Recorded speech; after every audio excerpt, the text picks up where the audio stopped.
Well, thank you everyone for joining us. This is the Advanced Computer Science Coding webinar. This is the third video that we're shooting of a series of beginner, intermediate, and advanced.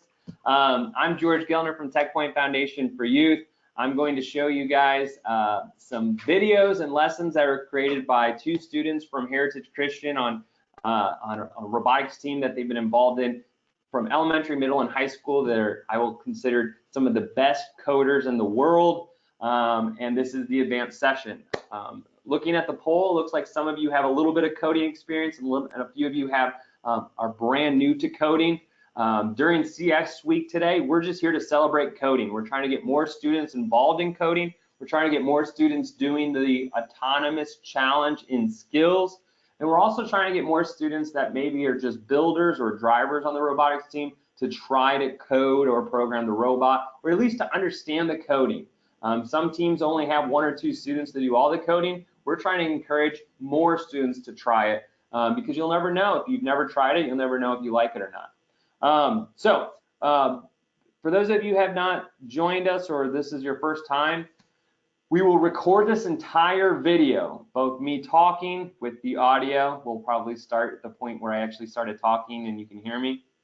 And then the videos I'm going to play, there'll be 2 videos. They're about 15 minutes each. I might pause it from time to time to explain a little bit, and I'll have Lauren and Dane Myers from Heritage Christian who made the videos. They're both high school students. They will explain a little bit more in depth as we go. I would say, since this is an advanced level webinar, if you're watching this live, I don't know if it would be easy for you to follow along on your computer.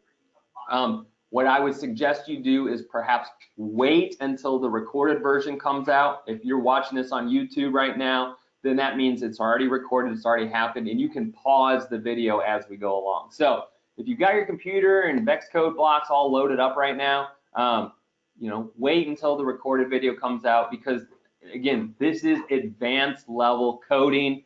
You know, if you are brand new to coding, my words of advice is this is something to strive for. This is, if you're very new, is check out our beginner, check out our intermediate, and then strive to get to the advanced level coding. As I said, these 2 students have been doing this for a very long time, and we only gave them really 2 15-minute sessions or 30 minutes of lesson. It's very hard to try to teach someone in only half an hour worth of time some advanced level coding. And so they did a terrific job of showing you options and things to work towards, but you might not be able to pick up the very first time you watch this. Let me do this. Let me kind of explain the video you're about to watch, which is using the gyro sensor, which all of you have a gyro sensor that's located in your VEXiQ Super Kit. It is the sensor that has the little arrow with the circle on it, and it's a G.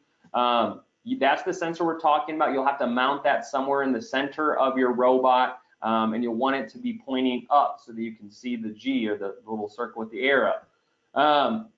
What this will do is it is a sensor that detects angles, rotation. So where this can be helpful is if you ever drive your robot forward and it wants to strafe left or right, meaning it wants to like slide to the left. So as it's driving forward, it just does this a little bit. That becomes frustrating when you have a series of commands to run in autonomous mode. So you can use this sensor to help keep you in the straight position.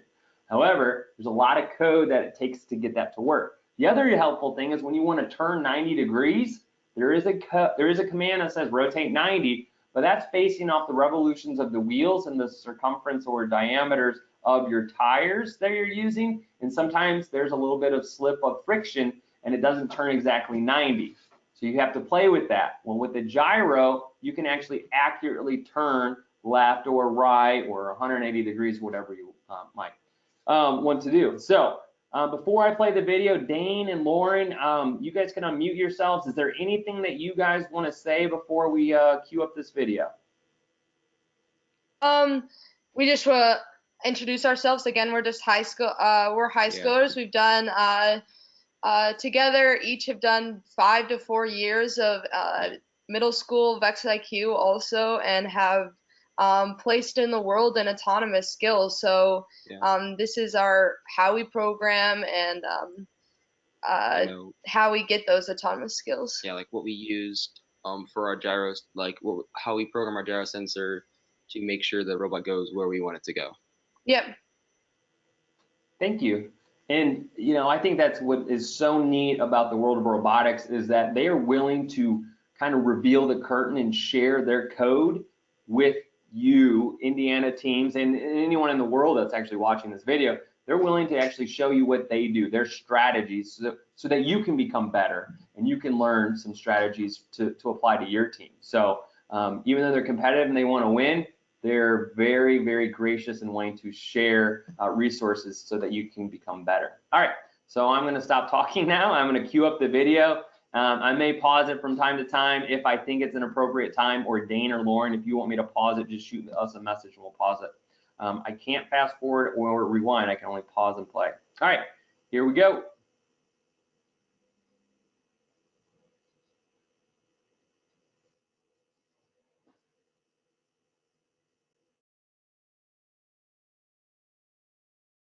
Hi, my name is Dane Myers from Team 6210X. And I'm Lauren Myers, and I'm also from 6210X. We're both on a high school team, as we said, 6210X right now. But we have plenty of experience with ModKit programming, and VEXcode is similar to ModKit. So we have a program already set up here, and Dane can explain what's already set up.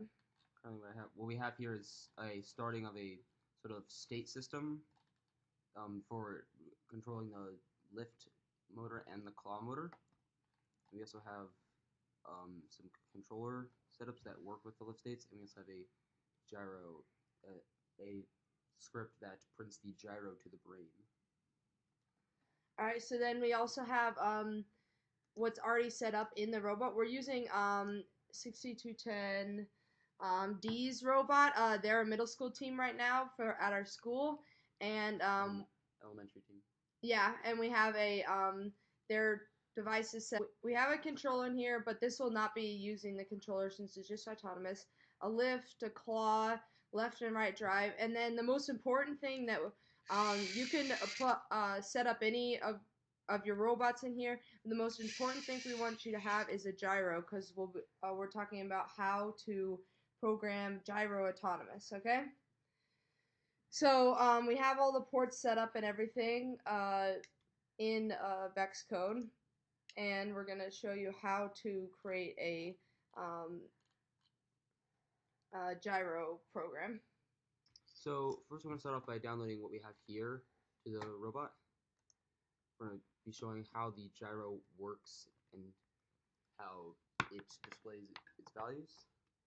So for autonomous gyro driving, to make this work, you need it to be able to, the gyro values to be a little bit positive this way, and then that way make it a little bit negative, and then use math to always correct the how far the motors are turning to get the gyro value back to 0.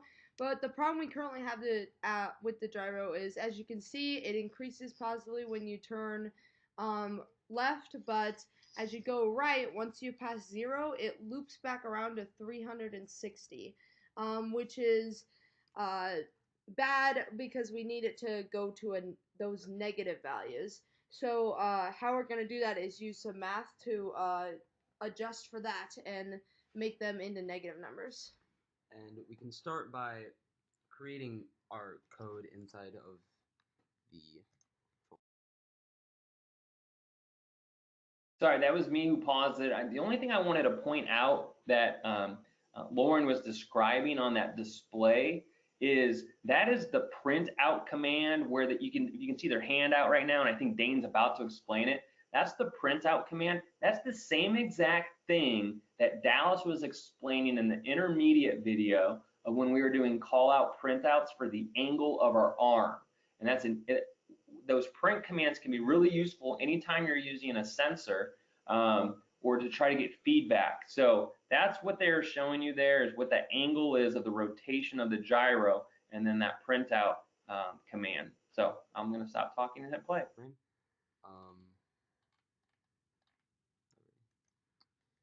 So we have a when started. What we want to do at the beginning of it was we want to start spinning the motors. So we're going to spin both of the drive motors. That is going to be the start of our program. Yeah, so you want to have that because when you're autonomous programming, the easiest way to do this is to always have the program telling the motors to spin forward, and then using programming adjust the speed of that. So make it 0 if you want it to stop, and obviously adjust the speed according to um, that. And instead of spinning it forward and backward and forward and backward, you just adjust the velocity to negative or 0 and stuff like that. So on these two is where we're going to be setting the velocity with some math here and variables. But first, let's get to the point where we need to figure out how to get these numbers negative instead of large. So we can do this with an if-else. Put an if-else up here. Put the bottom in the corner. There. All right. We start with go to this. Gyro heading in degrees is greater than,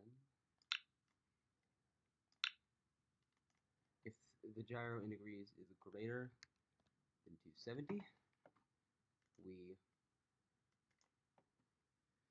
set the gyro, we have some variables in here already. Set the gyro rotation, we'll also need another one for down here. Set the gyro rotation. So we've already created some variables, but basically how you make a variable is obviously you just make a variable and then you name it. And so specifically we have gyro rotation is the numbers we're using the gyro heading that the sensor gives us, and then creating a new variable that gives us those numbers that we want, meaning positive when it goes left and negative when it goes right. So then what he's doing here is basically saying if the heading those gyro numbers that it's giving us is greater than 270, so that means we didn't want to do greater than 180 because then in a run you couldn't turn the robot all the way around to 180 before then. So for example, with the robot, when you pull it down here.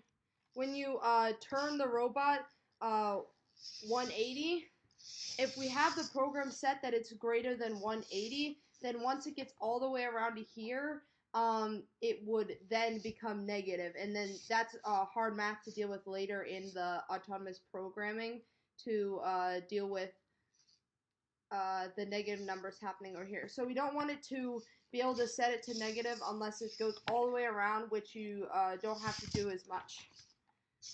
And this way, basically what it's saying is when the gyro is greater than 270, so once the gyro becomes 360 like it is here, it then sets the gyro heading to the current gyro. Yeah, the gyro rotation, the variable that we're using, to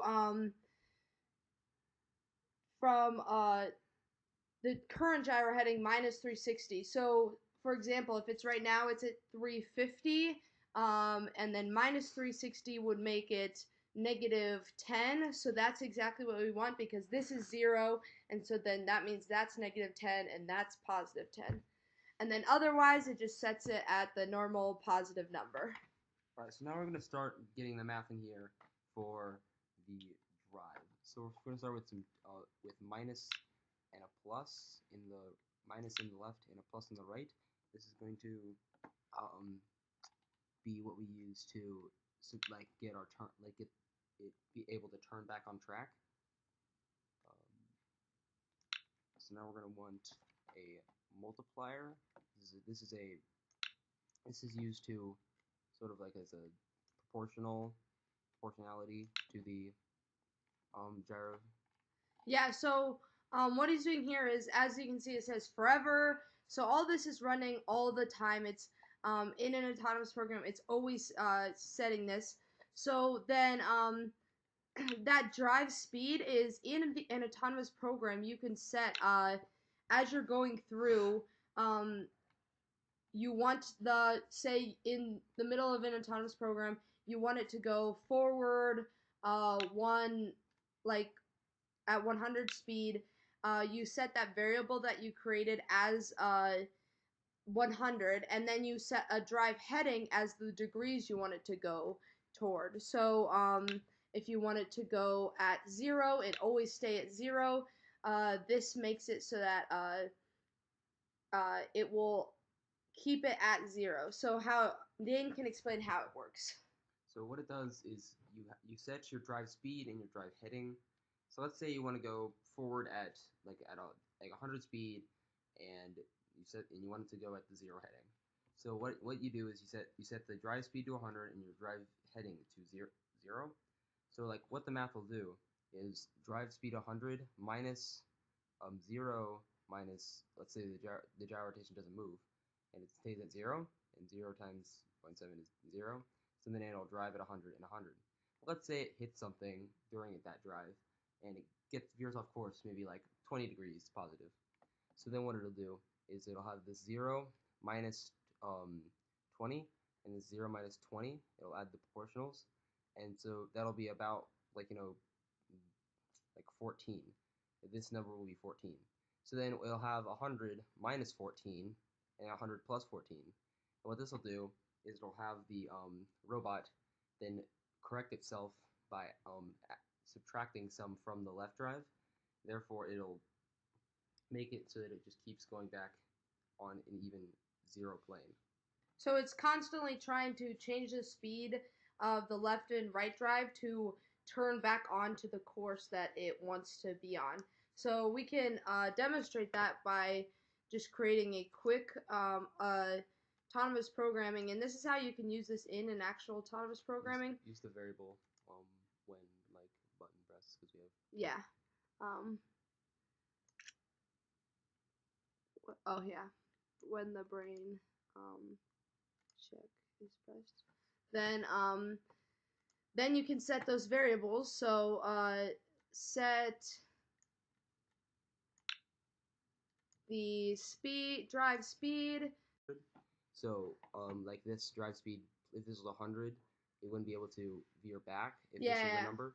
So Okay, you want it to be like 80 or something like that. Yeah, so you always want it to be at 80 because then it can add to it and such. So then we want to set the drive heading to we can just have it go straight. So I'm sorry. It sounds like Dane and Lauren asked me to pause it. I may have missed it. Dane and Lauren, you should be unmuted. There you go. No, it's okay. We were just gonna real quickly explain a little bit clearer about what the variables are doing, because we know that some people might not be as familiar as what to use variables for. So that first variable that we use, the gyro rotation, we created it to basically redo the gyro rotation values, since we didn't like what the gyro was giving us, because as we explained, it looped back around to 360. In that if statement, we're reassigning the gyro values to instead of looping to 360 when it becomes when it goes right, it goes to a negative number.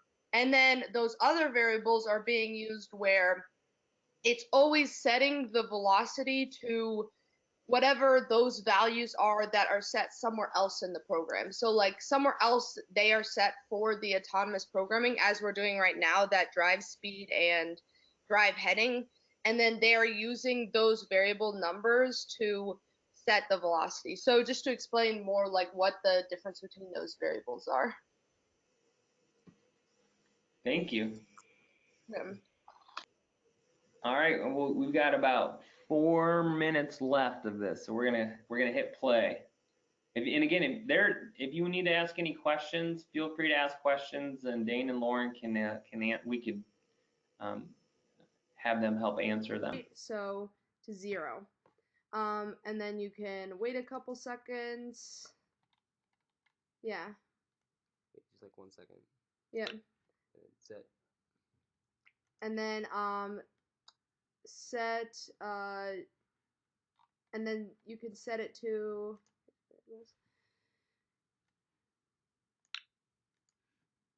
you can set the drive speed to 0. And then let's show it turning. So you can You can just yeah, let's wait 1 second. It's control. Yeah, sorry. Wait 1 second, and then you set drive speed again. No, actually, you don't even have to set drive speed. You can just set. Well, you need drive speed to go to turn to still turn. It actually still works on drive speed 0. Yeah. Okay. Drive heading to like 90. to. Yep. So it'll turn 90 degrees. All right. All right. So let's download this. Yep. All right. We're downloading. Okay. So it's downloaded now. So what it should do is when we press the check mark, it should go forward a little bit and then turn. Yep. Right, and so as you can see, it turned and as you can see that it slowed down at that end of the turn because of that the fact that the goal minus actual is getting smaller as the difference between the goal and the actual is becoming smaller. That means that the drive speed becomes closer to 0 since we have the drive speed at 0, and that means that it slows down so that it can't overturn that 90 degrees. So we can show even it working in the drive.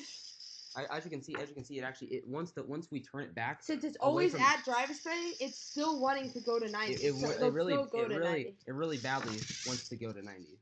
Yeah. So now we're going to do another example of why and how the driving straight is affected by the gyro and how that can be helpful. So we're going to do another. We'll just move this down and change a couple of these numbers. So we're going to start with the drive speed. Because we have limited room on this table, we're going to make this a very small number, like 30. We're going to then do that for, say, like 5 seconds. So we want to get a decent long amount of time driving. And then we're going to set it to 0, because we don't want it to drive infinitely. Alright. So you can see that he doesn't have it in there, but drive heading is set to 0 at the beginning. So all variables I'll just put it in there. Yeah, just put it in there. All variables default to 0 at the beginning of the program. Yep. All right. So download that. I'm gonna run it. All right. So now when we press check, and as you can see, it's always wanting to go back to 0. No matter what. No matter how hard we turn it, it will always want to go back to that 0 spot. Yeah. So like, even if we, as you can see, it's still trying to go back to that 0 spot. But let's restart it, and it will continue to try to go back to that 0 spot in that straight run, which is super important because field variability, as one side of the field could be maybe more sloped, and then if you just had a straight timed run, it would veer off to one side, but with this gyro, it can tell that it's veering off and straighten itself back up to the heading you want it to go at. Yeah, and especially with all the tiny little nubs on the field, it is very helpful to that, just in case like one of your wheels gets stuck on one of those, and you don't veer off to one side. That was our lesson on how to do a gyro, and so next you can try out a field autonomous run with this.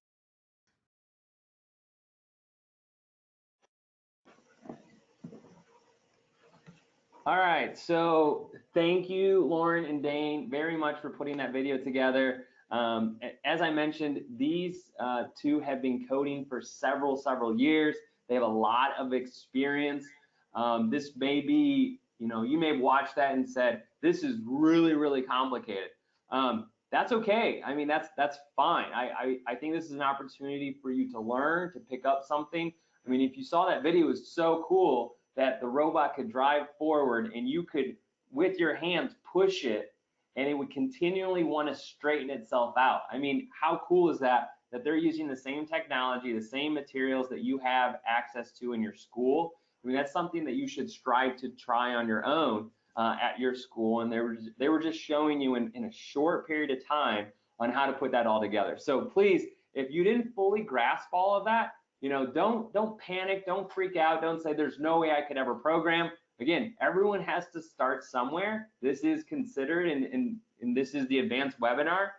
If you were intimidated by this, maybe you just need to back up a little bit and master the beginner skills, master the intermediate skills before you start going through the advanced types of things. So I'm going to show you the second video where Lauren and Dane are going to go over strategies for actually playing the skills challenge. So all of you should be going to a competition, hopefully more than one this robotics season. And there's always going to be at least 8 teamwork challenges. And that's going to be where you have the remote control with another school. But off to the side, some people forget that there is always a skills challenge. And in the skills challenge, you have 3 driving opportunities and 3 autonomous opportunities. And with the way the score works is they take the highest 2 scores from those 2. So for example, let's say you do a driver score and you get 20, 35, and 40. Well, they'll throw away the 20 and the 35 and they'll give you a 40 points. So your skills score is 40 points. And then you do the autonomous mode. Let's say you get 10, 15, and 20. Well, they'll throw away the 10 and the 15, and now you got 20 points. So 20 plus 40 is 60. Your autonomous score is 60 points. And that is a global international score that you can actually compare yourself against other schools throughout the entire world. And the where that could help you in Indiana is it can actually get you to state. So depending if you're in elementary or middle school, the way we do state is that every single competition you go to, there's 2 teamwork challenges. Those 2 teams automatically get to the state championship. If the event that you are hosting has a state championship excellence award that's eligible for state, that might be a 3rd way to get to state. And then what we do is once you add up all the teamwork champion recipients and the excellence award recipients, that might be only 150 teams or 160 teams. And for elementary, for example, this year we have 200 teams going to state. That leaves, let's say it's 160, that leaves 40 teams we would invite to state based off the skills score. And that's why it is valuable to try to do the skills challenge. And I may have said that kind of backwards. I mean, I said it's important to do to get to state, when in reality, I think it's important to do skills because it's a way for your team to see how well they do without the influence of another robot team. And then on the programming side, it's an opportunity for all the programmers out there to showcase what they have done behind the scenes, not in front of an audience with a joystick, not with the help of another team. They have to do all the coding and put it on display in autonomous mode to see what they're able to do. So I encourage you all to do skills.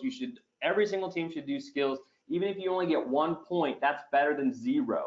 So always challenge yourself, your own team, to try to advance to the next point value. So if you got 5 points in drivers and 5 in autonomous mode, you should strive to try to get 6 points or 10 points, whatever it might be. Try to challenge yourself based on your previous skill score. All right, so looking at the time right now, we only have about 30 minutes left, so I'm going to show you the second video, which goes over the skills. Lauren and Dane, is there anything you want to say before we queue up this video? Not much, but we do have just someone asked a question that I think that everyone we could actually answer for, but they're asking what their kids wanted to know how they learn to like code better. And we just want to say that this whole program has been developed over many years of building off of even each other's programs. Don't like feel shamed of like using old programs over again. Like never, it's kind of scary to start from scratch of just like a blank program screen. And so what I've developed over when I started in 6th grade, I did not have a very good process of doing autonomous, but over years I have learned, and then I've given that information to Dane and other programs at our school, and we have all built off each other, and we all use each other's strategies and functions and stuff. So like that's a good way of, it's surprising that everyone has their own abilities that they can definitely learn from. So it's definitely important to like have a lot of people involved in it to create a good program and to build off of others' knowledge and to come to things like this. Thank you, Lauren. That was very, very well put. I'm very proud to say that we get to work together, because you had some very nice things to say there. So thank you. All right, we are going to queue up the video, and this is a skills challenge video, as I mentioned. So I'm going to hit play and mute myself.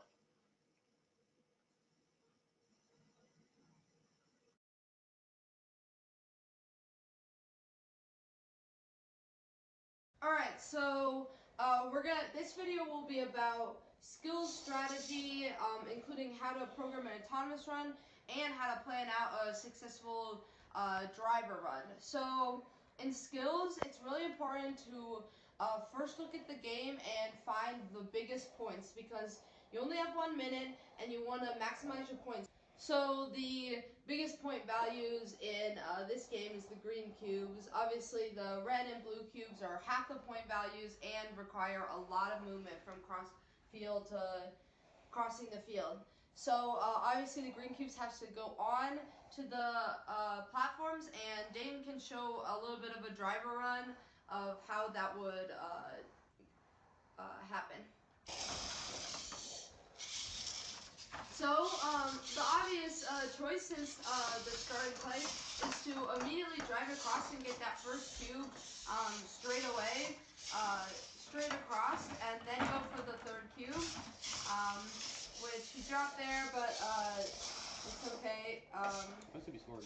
Yep, it's still scored. Then you can get that third cube.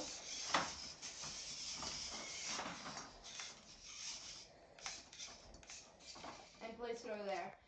But autonomous is a little different because there is a rule that says you can pick up your robot in the middle of a autonomous run and place it. And since there is a place where the robot can go right here and over there, you can create the exact same code that runs right there, picks up a cube, goes straight across, places it there, and run it exactly right here to get that second one.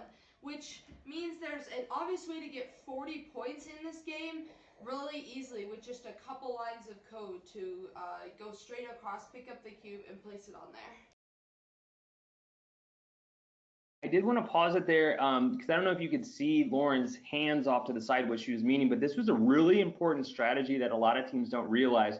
So think about in Teamwork Challenge, what she's saying is there's 2 starting positions for the Teamwork Challenge. Either we'll just, if we're looking at those 2 green towers on the other side, we'll say there's the left starting position in front of that left tower and the right starting position in the right tower. What Lauren's saying is if you were to create a program that could drive forward to pick up that left cube and put in the left tower, that's your one program. Well, you could then back up, and that could be the end of the program. You can pick up your robot in autonomous mode as long as it's not touching a cube or balls or anything. If it's not touching anything, you don't have to remove those items, and put it on the right side in front of the right program, on the right cube, right tower, and then hit run. And it would be the exact same program because it's the exact same cube and the exact same, it's just on a different side of the field. You don't have to drive over to the right side. Dane drove over there. He was actually driving with the remote control. I could be wrong. Maybe that's a really good iterative system, but I think he was driving with remote control. And that's just a neat strategy I think a lot of teams miss out on. So for this year, she just said it, you can get 40 points with just one program if you can pick up a cube and stack it on the platform. All right, I'm gonna hit play. On there. So that's what we'll be doing, is showing a little bit of how to program an autonomous run, how to improve it and such. So we're going to create two different scripts. One of them is going to be used to get the two lower ones. We're going to use down, and we're going to have another one, and it's going to be used to get the one high. We're going to use the up button for that. Just like using correlation of up and down to signify things is useful. So we're going to start with on this one, setting drive. We're going to set drive speed to 60, something kind of slow but not too fast. Actually, yeah, let's make it slower. 40. In general, in autonomous, you want to go for slower than faster, especially when you're just trying to get done a small amount of things in that 60 seconds, because if you start off slow, as you build your autonomous program, you can speed up things that you know can go faster, but you want to start slow because that means that you can get a task done with more reliability, because higher speeds is more risky and more able to cause problems. Yeah. So we're gonna have wait. We're gonna want to set some claw states.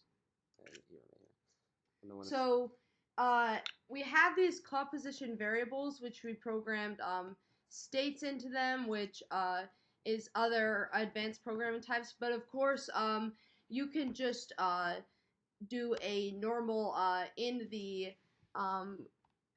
motion. There's things like turn motor to this amount of degrees and stuff like that to lift it up to the height you want. So you don't have to use states like we do.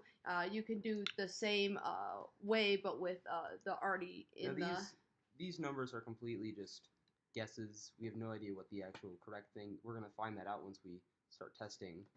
Yep. A big part of autonomous programming is just programming a chunk of it and then testing it out on the field, changing the numbers until you get it right, and then working on another chunk. So we call, when we're just putting in numbers and giving our best guesses, we call that like blind programming, and then we then adjust it on the field. So what I have here currently is it's driving forward, and while it's driving forward, it's going to close the claw after a little while, which is going to close the claw on the cube. And it's going to lift up to the state 1, which is the state where it is going to be at the correct position. And then it's going to go on the platform, to be above the platform.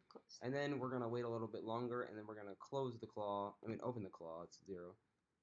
And then we're going to want to drive back. So let's wait a little bit, like 0.5 seconds. A little bit. Let's wait a little. We have some time, so we can wait some time to let the claw run out. Then we're going to want to drive speed negative 40, sure. And then we're going to want to wait a little bit longer for it to get off that, and then we're going to want to stop it because we don't want it to just keep going while we try to reset it. We're going to want to set it to 0 because we don't want it to, like I said, we don't want the wheels to be moving while we reset it. So that's gonna, and then we can use this exact same thing on the other side. So let's download it and try this just to get those low cubes. Yeah. Yep. Alright, so we're gonna do a test run of this program that we just created. Gonna reset. We're gonna hit down.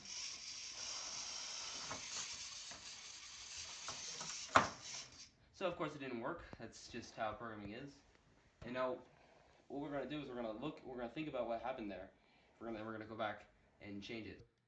First, like we said, the first thing we need to do is change the beginning. It drove way too far before it set the clock state to 1, so we're gonna set this to like 1.2, maybe. It's always good to take a video of your code. We have a video here. It's always good to take a video of your code so that you remember what happened. Yep. So while you're programming, you can see what happened wrong, and even like slow it down and look at closely what happened.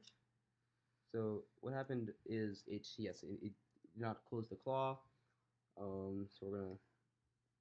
So I'm gonna say 1.2. It's a lot of just guessing and checking. That's what a lot of this is. It needs to go less before lifting it up. So let's make that 0.5. We also want to add a bit more. We also want to add a stop here. We're gonna want to have it stop. It's gonna be 0, and this needs to be drive speed. So yeah, it needs to go maybe a bit further before doing that. Yeah, I'm thinking this looks good. Yeah. And then, another thing that I saw is we want to have it at the exact same position. We want it to start at a good position when we reset it, because this starts at lift state 0, clock state 0, but this used to end at lift state 1, so we're gonna want to at the end set it back to lift state 0, so that when we reset it, it's going to go back to the same. Yeah. So when you're programming like this in sections that you reset it in the same spot, you always want to have it at the end of each section to set it back at the same rotation or same placement for each of the mechanisms, so that when you reset it, you don't have to like move the so you don't have to move any of the parts. Okay. So we download it. All right, so we're back to testing again. We're gonna run the program again. See what happens. So, like we saw, what our changes already made. It picked up the thing earlier. It picked up everything fine. All we need to do now is we need to have it go further before releasing the claw. So back to the computer. So now we know that we need to go farther. We need to change this variable, which is the time before it stops and releases. So we're gonna change this variable to, I'm gonna say like 3 seconds, maybe 3.2. It's all just like you can look at the video you may had and make approximations, and you can just, and that's how programming is done. All right, so let's download this, and we're gonna go back to the field. Third time back at the field. We're gonna try this.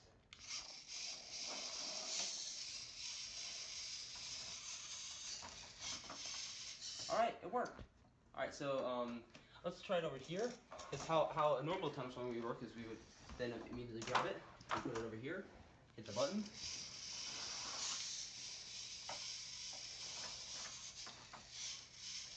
As we saw there, we saw over there as well, is that it went a little bit too far. We can go back and change that, but it works.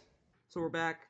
Another thing we need to add is, that we saw earlier in between, is that we had some gyro drift near the end of the thing. So what we're going to want to do is we're going to, at the beginning of this program, set the gyro heading to 0. But what that'll do is reset all of the gyro drift that is accumulated over the course of the time of the autonomous. Another thing we saw when we looked back at the video is that there was not enough time between this setting of the claw state to 1 and the lift state adding, so it's like it started to pick up a bit. The picking up was a bit weird. So what we're gonna do is we're gonna add 0.2 to this, and we're gonna have to subtract 0.2 from this. But we also saw that it went a bit too far driving wise, so we're actually gonna take off 0.5. Yeah. Alright, so now, yeah. So that should all be good. Alright, So first we're actually going to run this first cube first because we actually made some changes previously, so let's run that first. So you can see it waited a little bit longer, and it just perfectly. So now we're going to start working on this, and it started out pretty similar. Just a drive speed 40. Weight 1.2. Alright, so while Dane's assembling some of the beginning parts, the gist of what we're doing all here is this back and forth between testing the program and adjusting values, and that's really how you do autonomous program, is through these just long sections of waiting and setting drive speeds, and in this one we can see how you do the turn through this as he's building that up right now.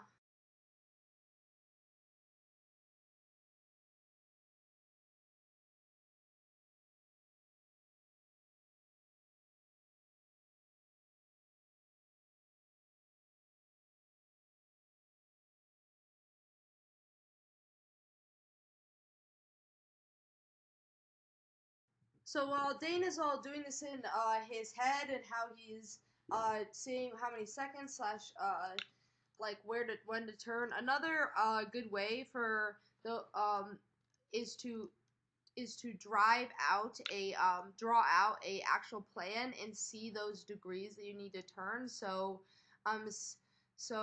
drawing out the plan for the program and seeing where you need to turn, and always having that reference of which way the robot's facing, because with this gyro programming, those degrees are not based off of where the robot was, but where the gyro was reset. So it's not turning when when he puts in 180, it's not turning a full 180 for where the robot is. It's actually really just turning 90 because the robot was already on that heading of 90. Alright, back in the field, we're going to go another one.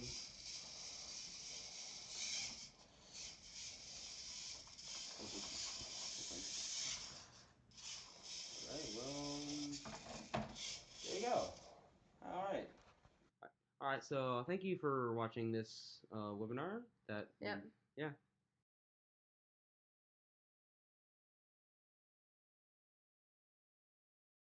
All right. Again, thank you, Dane and Lauren, very much for putting that together. I would just say for a few things, as you saw in this video, if anything, this is an opportunity for teams just to see how advanced a team with students with a lot of experience, what it looks like when they go through a process. So we kind of showed a lot of here is what our robot is doing. Here's my thought process, and they came up with some strategies. I mean, you heard Lauren say sometimes they'll videotape their robot. If you have a phone or an iPad, you can videotape your robot and then take it back to your laptop where you're coding and check out what did it do exactly. Or if your field's that close, you can watch it and then change your code right there. So just some strategies, but it's a lot of not guess and check, but estimates, making a small subtle adjustments, and then going back to your code, going back to the field and seeing what that did. One thing that I do that maybe contradicts a little bit of what Dane does, but I don't know if this is fair for me to even give my opinion because I am nowhere the level of Dane and Lauren. They know more about programming than I do.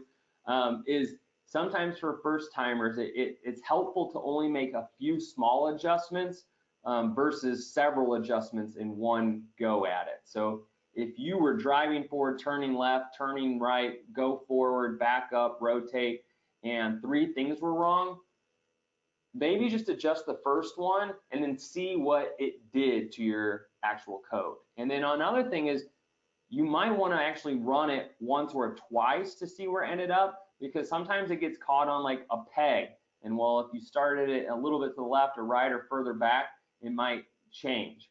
So that is going to be important that You always kind of start it off in the same spot. If you notice, Dane and Lauren are typically putting it up against the wall to start there as kind of a starting point. So just some things to think about as far as overall autonomous strategies, just so that you get best practices. But kind of going back to that question that was asked, how can we get better at coding? You got to just try it, try and fail and then learn from your mistakes. There's nothing wrong with failing, your code not working, the robot not working, because you can fix it. As we said in the early videos, there's nothing you can program on your robot that's going to permanently break it. Okay, you always have your default driver control, and you can always just rewrite over your program. So don't ever feel like you're going to make a mistake so bad that it's going to program your robot and it'll never work again.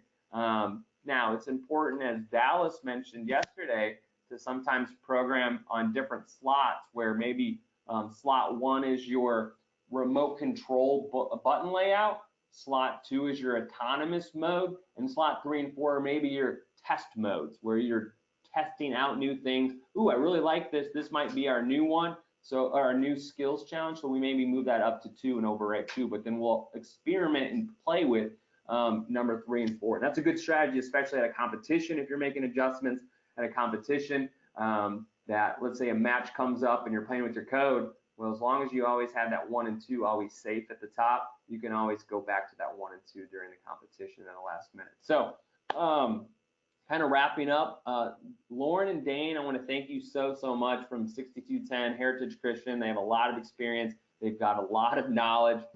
They probably could have made a several-hour video on all of the information that they shared. I hope you picked up something from this. Dane and Lauren, do you guys have any last parting words that you'd like to share with the teams?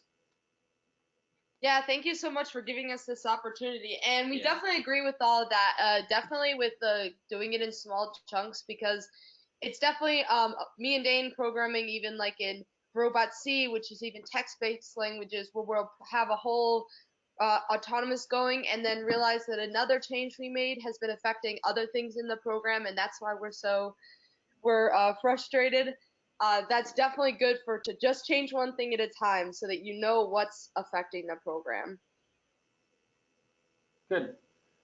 And and it's also really important for all of you guys to start learning how this code works. Of course, Lauren and Dane showed you what their program works. It doesn't mean you couldn't pause the screen and build out exactly what they had, but it's much more important, in my opinion, to actually know what it is that you're coding. Anyone can just copy and paste something, but to actually know what it's doing is far more important. So as you build out these codes, make sure you kind of understand the concepts and the theories, because you'll get a better understanding. You'll be able to definitely be a lot more resourceful and powerful as you start making your own programs. So again, thank you all for taking the challenge to learn a little bit more about coding. If you liked what we were doing, maybe we'll put some more videos together to try to help teams program. Wish you guys all the best of luck and have a great rest of your evening. Thanks. Thank you, Lauren and Dane, very much. Thank you all, the coaches out there and students. Really appreciate you all.